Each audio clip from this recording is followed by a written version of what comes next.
I'm Matt Gilhooly, and this is The Life Shift, candid conversations about the pivotal moments that have changed lives forever.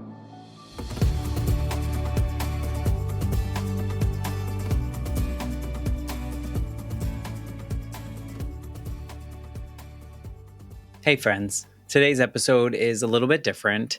It's not an interview. It's just me showing up with, something personal that I wanted to share because for a lot of people, Mother's Day is complicated. For some, it's this joyful celebration. And for others, it's just a reminder of loss or longing or love that looks different than it once did. So today's episode is one that is a tribute to the women who shaped me and to the man who stepped up when everything changed.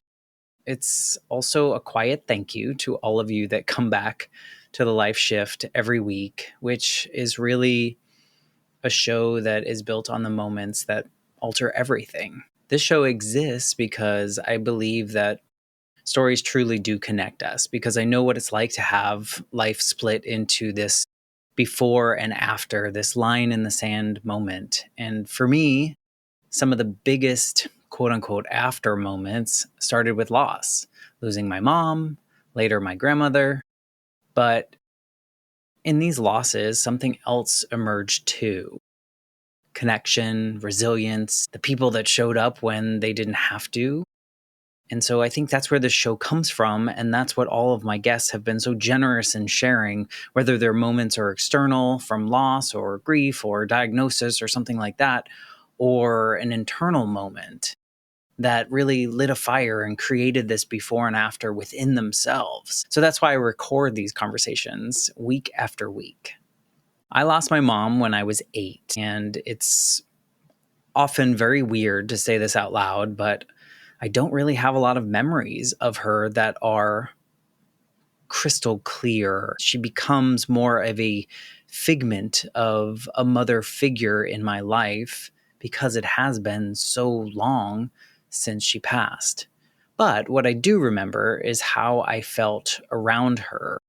I felt very safe. I felt protected. I don't remember having concerns or worries or things that made me panic. I wasn't a very well-behaved child when she was alive. I found myself in kindergarten getting behavioral sheets that other students didn't have to get. And so I vividly remember only one time did I get smiley faces on all areas there. So all that to say, I didn't feel like I was ever in trouble. One specific memory I have of my mom, which was a repeated memory, is we used to watch Murder, She Wrote together, and she would drink her tea, which had milk and sugar, and it was so tasty. I didn't drink tea, but what would happen is she would fall asleep on the couch. She wouldn't have finished her tea. And then the next morning, that tea was still on the coffee table, and I would get up and I would drink the tea. That was just like whatever was left. And most of the time, it just tasted like pure sugar and delight. And it's probably why I always have a tea with me when I'm recording the Life Shift podcast, because it is probably this deep-seated memory of drinking tea and feeling really connected to her in those ways. And so that's one moment that I really remember with kind of fondness and kind of feeling, I don't know, connected to her, maybe when I'm having the 1,000 things of tea that I pretty much have every single day. Those are the feelings that stay with me longer than the memories. And even though she's not here, she's definitely still a part of me in my softness, in my connection to other people, in the way that I ask questions, in the safe feelings that maybe I create, or the safe space that I can create for the people around me, from the stories that I've heard from people that have loved her. I know that she always made people feel loved and safe. So I hope that's part of her that shows up in the way that I show up for others. And then my grandmother, when my mom died, my grandmother did not hesitate to step in. She became that home for me. She wasn't necessarily where I lived, but she was the safe space. My dad was doing what he could, and my grandmother knew that maybe he needed a little bit of help. She wasn't trying to be my mom, but she helped give this loving structure this consistency of safeness and kind of this quiet sense of belonging that I so desperately needed.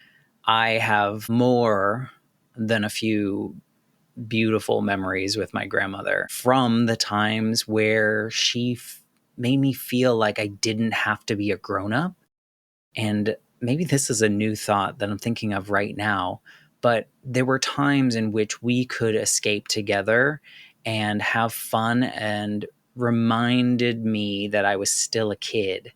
What's funny about that is when I look back on so many of my experiences in the world after my mom died, I felt like I grew up too quick and I had to be perfect and I had to show up in a way that everyone knew I was okay. But I distinctly remember so many times with my grandmother where she made me feel like a kid again and allowed me to live in that kid-like wonder. We would go on these vacations together, like to the beach, which wasn't too far away, but a couple nights at the beach. And it was just the two of us, like a kid's escape. And we had a great time doing that. And then growing up, I would go to lunch with her every weekend. I moved back to Massachusetts to be closer to her and take her out to eat every weekend. And we had just a great routine there. And then when she got sick, I tried to do what I could. So I took her to see Josh Groban front row, and she loved every moment of that, even though she was probably in so much pain then. And I remember how I faced the end with her and was able to have these conversations, or actually the final conversation that I refer to as the final conversation, where we said all the things that we needed to say, all the things that typically people reserve for the funeral. I said to her face. And it was so hard, but I have zero regrets for that, because when I left that apartment that evening, I knew I had nothing left that I needed to say. She knew it all. She knew how thankful I was for her stepping in and stepping up. So she was just such a wonderful mother figure in my life. But I didn't really realize it back then. And I'm just kind of realizing it now. But so much of the stability that I have now, so much of who I am really came from her believing in me. So I'm so thankful for her, and I celebrate her on Mother's Day. And then there's my dad. So this is not what we would say for Mother's Day, but my dad was grieving too, and definitely more than I knew at the time. And still, he showed up in the ways that he knew how every day. He was in his mid-30s. My parents were divorced. My mom was taking care of me full time. And all of a sudden, he had to become a single parent and help someone, an 8-year-old, that didn't know how to go through the world without his mother. And now he had to figure out, how am I going to help him? So my dad stepped up. He got extra jobs to make sure that we were okay. He, kept me in line. And sometimes I look back and I'm like, did I have to get those A pluses? But, it got me to where I am now. And he just wanted to see that I could be successful after my mom died, because I'm sure in his mind, it's like, oh, everything is broken. How do we move forward? But he just stepped up. And back then, I just thought that was normal.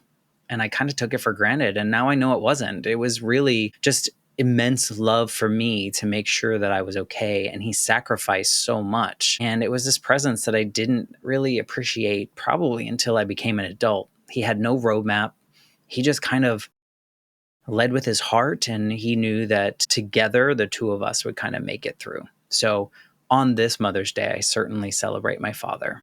Now, for you listening, if today is one of those rough days, if it brings tears, or you just don't have the words, or it's this like strange mixture of both, of celebrating the happy memories, but also being so terribly sad and missing the mother figure in your life, I want you to know that you're definitely not alone. I have those moments now too. And even though I think my mom is more of this idea of a mother, I know she was a person, but for me, I don't remember all of those mothering moments.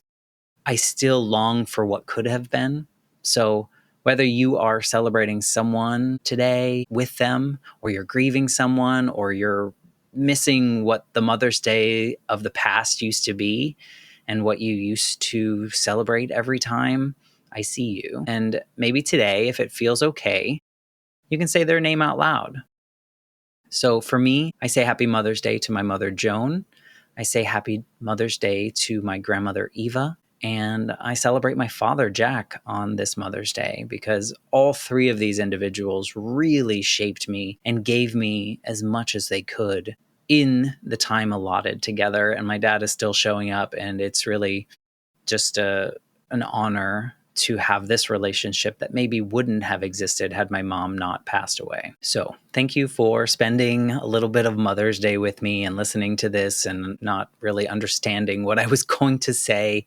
I have a little outline here just so that I could stay on track.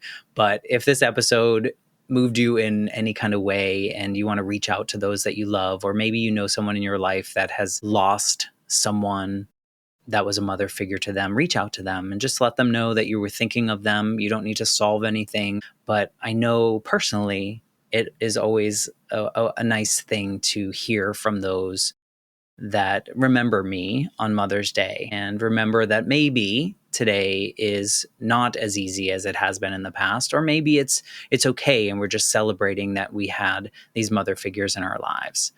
And if you've been along this life shift journey, I'd love it if you continue following. So if you're not subscribed, subscribe. If you haven't left a review yet, it would help so much to kind of get these stories into other ears by doing a 5-star rating and writing a little bit review.